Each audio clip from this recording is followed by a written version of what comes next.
Hi hello friends, ಹೇಗಿದ್ದೀರಾ? ನೀವೆಲ್ಲ ಚೆನ್ನಾಗಿದ್ದೀರಾ ಅಂತ ಭಾವಿಸ್ತೀನಿ. ಈಗ ನಾನು ಪೊಟ್ಯಾಟೊ ವಡೆ, ಆಲೂಗಡ್ಡೆ ವಡೆ ಮಾಡೋಣ ಅಂದ್ಕೊಂಡಿದ್ದೀನಿ. ಆಲೂಗಡ್ಡೆ ವಡೆ ಮಾಡಲಿಕ್ಕೆ ಬೇಕಾಗಿರುವ ವಸ್ತುಗಳು 5 ದೊಡ್ಡ ಸೈಜು ಆಲೂಗಡ್ಡೆ ತೊಗೊಂಡಿದ್ದೀನಿ. ಒಂದು 3 ಟೀ ಸ್ಪೂನಷ್ಟು ಖಾರದ ಪುಡಿ ತೊಗೊಂಡಿದ್ದೀನಿ. ಕಡಲೆ ಹಿಟ್ಟು ತೊಗೊಂಡಿದ್ದೀನಿ, ಒಂದು ಸಣ್ಣ ಕಪ್ಪು. ಶುಂಠಿ ಬೆಳ್ಳುಳ್ಳಿ ಪೇಸ್ಟು ಒಂದು ಅರ್ಧ ಟೀ ಸ್ಪೂನ್. ಉಪ್ಪು 1.5 ಟೀ ಸ್ಪೂನು. ಅರ್ಧ kg ಎಣ್ಣೆ.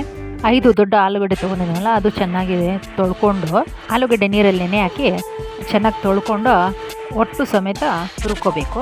ದೊಡ್ಡ ರಂಧ್ರ ಇದೆಲ್ಲ ಅದು ಆ ಕಡೆ ತುರ್ಕೊಂಡು ಎಲ್ಲ ಆದಮೇಲೆ ನೀರಿಗೆ ಹಾಕ್ಕೊಂಡು ಅದನ್ನು ಚೆನ್ನಾಗಿ ತೊಳ್ಕೊಬೇಕು. ನೋಡಿ, ಈ ಥರ ಬಿಡಿಸಿ ತೊಳ್ಕೊಂಡ್ರೆ ನೀರು ಗಲೀಜು ನೀರು ಇರುತ್ತಲ್ಲ, ಆಲೂಗಡ್ಡೆಯಲ್ಲಿ ಇರೋ ಸ್ಟಾರ್ಚ್ ಎಲ್ಲ ನೀರಲ್ಲಿ ಬಂದುಬಿಡುತ್ತೆ. ಸೊ ಅದನ್ನೆಲ್ಲ ಸ್ಟಾರ್ಚ್ ಎಲ್ಲ ತೆಗಿಯೋ ಥರ ಆಗುತ್ತೆ. ಒಂದು 2 ಸರಿ ತೊಳ್ಕೊಬೇಕು. ಚೆನ್ನಾಗಿ ತೊಳ್ಕೊಂಡು ಜಲ್ರೆಯಲ್ಲಿ ಹಾಕ್ಕೋಬೇಕು. ಜಲ್ರೆಲ್ಲ ಹಾಕ್ಕೊಂಡು ಸ್ವಲ್ಪ ಹೊತ್ತು ಸೈಡ್ಗೆ ಇಟ್ಕೊಳ್ಳೋಣ. ಇರೋ ನೀರೆಲ್ಲ ಇಳ್ಕೊಳ್ಳಿ. ಈಗ ಒಂದು ಪಾತ್ರೆ ತೊಗೊಳ್ಳೋಣ. ಪಾತ್ರೆಗೆ ಈ ಜಲ್ರೆ ಪಾತ್ರೆನ ಒಂದು ಪಾತ್ರೆ ಮೇಲೆ ಇಟ್ಟು ಸ್ವಲ್ಪ ಹೊತ್ತು ಇಳ್ದಿದೆ. ಸೊ ಇದನ್ನು ಒಂದು ಡ್ರೈ ಪಾತ್ರೆಯಲ್ಲಿ ಹಾಕ್ಕೊಳ್ಳೋಣ. ಮತ್ತು ಖಾರದ ಪುಡಿ, ಕಡಲೆ ಹಿಟ್ಟು 1 ಕಪ್ಪು. ಕಡಲೆ ಹಿಟ್ಟು ಏನಕ್ಕೆ ಹಾಕ್ಕೊಳ್ಳೋದಂದರೆ ಹಿಡಿ ಬರಲಿಕ್ಕೆ ಅಷ್ಟೇ. ಆಲೂಗಡ್ಡೆ ಎಲ್ಲ ಕಲಿಸ್ಕೋಬೇಕು. ಚೆನ್ನಾಗಿ ಕಲಿಸ್ಕೊಂಡು ಸ್ವಲ್ಪ ಅರ್ಧ ಟೀ ಸ್ಪೂನು ಶುಂಠಿ ಬೆಳ್ಳುಳ್ಳಿ ಪೇಸ್ಟ್ ಇತ್ತಲ್ಲ, ಅದು ಹಾಕ್ಕೋಬೇಕು.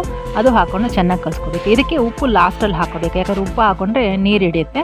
ಸೊ ಎಲ್ಲ ಚೆನ್ನಾಗಿ ಕಲಿಸ್ಕೊಂಡು ಆದಮೇಲೆ ಉಪ್ಪು ಹಾಕ್ಕೋಬೇಕು. ಉಪ್ಪು ಹಾಕ್ಕೊಂಡು ಇದು ಉಪ್ಪನ್ನು ಚೆನ್ನಾಗಿ ಕಲಿಸ್ಕೊಂಡು ಒಂದು ಕಡೆ ಇಟ್ಕೊಳ್ಳೋಣ. ಕಾರ್ನ್ಫ್ಲವರ್ ಇದ್ದರೂ ಕಾರ್ನ್ಫ್ಲವರು ಹಾಕ್ಕೋಬೋದು, ಬಟ್ ಕಾರ್ನ್ಫ್ಲವರ್ ಹಾಕಿದಾಗ ನೀರು ಆಗಿಬಿಡುತ್ತೆ. ಸೊ ಕಾರ್ನ್ಫ್ಲವರು ಸ್ವಲ್ಪ ನೋಡ್ಕೊಂಡು ಹಾಕ್ಕೋಬೇಕು. ಲಾಸ್ಟಲ್ಲಿ ಹಾಕ್ಕೋಬೇಕು, ಬೇಕಾದರೆ ಹಾಕ್ಬೋದು. ನಾನು ಹಾಕಿಲ್ಲ ಇಲ್ಲಿ. ಮತ್ತು ಒಂದು ಪಾತ್ರೆ ಸ್ಟವ್ ಮೇಲೆ ಇಟ್ಟು ಎಣ್ಣೆ ಚೆನ್ನಾಗಿ ಬಿಸಿ ಮಾಡ್ತಾಯಿದ್ದೀನಿ. kg ಎಣ್ಣೆ ಹಾಕಿದ್ದೀನಿ. ಸೊ ಎಣ್ಣೆ ಕುದೀತಾಯಿದೆ ನೋಡಿ. ಈ ಥರ ಕೈಯಲ್ಲಿ ತೊಗೋಬೇಕು. ಜಸ್ಟ್ ತೊಗೊಂಡು ಪ್ರೆಸ್ ಮಾಡಬೇಕಷ್ಟೇ, ಇನ್ನೇನಿಲ್ಲ. ಸೊ ಶೇಪ್ ಗೀಪ್ ಏನು ಕೊಡೋದು ಬೇಕಾಗಿಲ್ಲ, ಜಸ್ಟ್ ಪ್ರೆಸ್ ಮಾಡೋದಷ್ಟೇ. ಸ್ವಲ್ಪ ಪ್ರೆಸ್ ಮಾಡೋದು, ಫ್ಲ್ಯಾಟ್ ಮಾಡೋದಷ್ಟೇ. ಸೊ ಈ ಥರ ಎಲ್ಲ ಮಾಡಿ ಹಾಕ್ಕೋಬೇಕು. ಉಂಡೆ ತಗೊಳ್ಳೋದು, ಜಸ್ಟ್ ಪ್ರೆಸ್ ಮಾಡೋದು.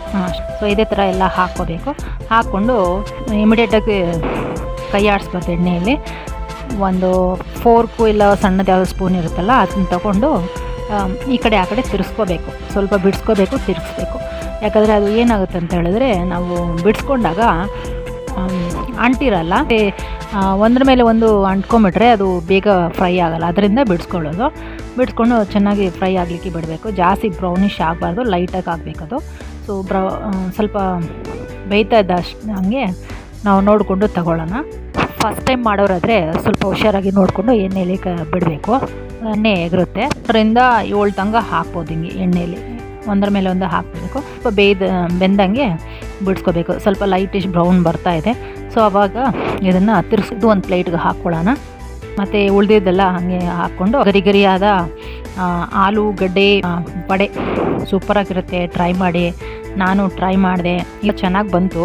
ಸೊ ಇದನ್ನು ಸಾಸು ಮತ್ತು ಟೊಮೊಟೊ ಸಾಸು 2 ಕೆಚಪ್ ಹಾಕಿ ಕಲಿಸಿರೋದು, ಅದು ವೈಟ್ ಆಗಿರೋದು ರೆಡ್ ಬೌಲಲ್ಲಿ, ಗ್ರೀನಲ್ಲಿ ಟೊಮೊಟೊ ಕೆಚಪ್ಪು. ಸೊ ಇದರಲ್ಲಿ ನೆಂಚ್ಕೊಂಡು ತಿಳೋಕ್ಕೆ ತುಂಬ ಚೆನ್ನಾಗುತ್ತೆ ಸ್ನ್ಯಾಕ್ಸ್ ಆಗಿ. ಮತ್ತು ಮಕ್ಕಳಿಗಂತೂ ಕೊಟ್ಟರೆ ತುಂಬ ಲೈಕ್ ಮಾಡ್ತಾರೆ.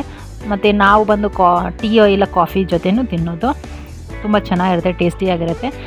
ಮತ್ತು ನೋಡೋಕ್ಕೂ ಒಂಥರ ಡಿಫ್ರೆಂಟ್ ಆದಂತಹ ಆಲೂಗಡ್ಡೆ ವಡೆನ ಮಕ್ಕಳು ಕೊಟ್ಟರೆ ತುಂಬ ಚೆನ್ನಾಗಿ ತಿಂತಾರೆ. ಎಲ್ರಿಗೂ ಇಷ್ಟ ಆಗುತ್ತೆ. ನೋಡಿದ್ರೆ ಸಾಫ್ಟ್ ಆಗಿರುತ್ತೆ, ಹೊರಗಡೆ ನೋಡಿದ್ರೆ ಕ್ರಂಚಿ ಆಗಿರುತ್ತೆ.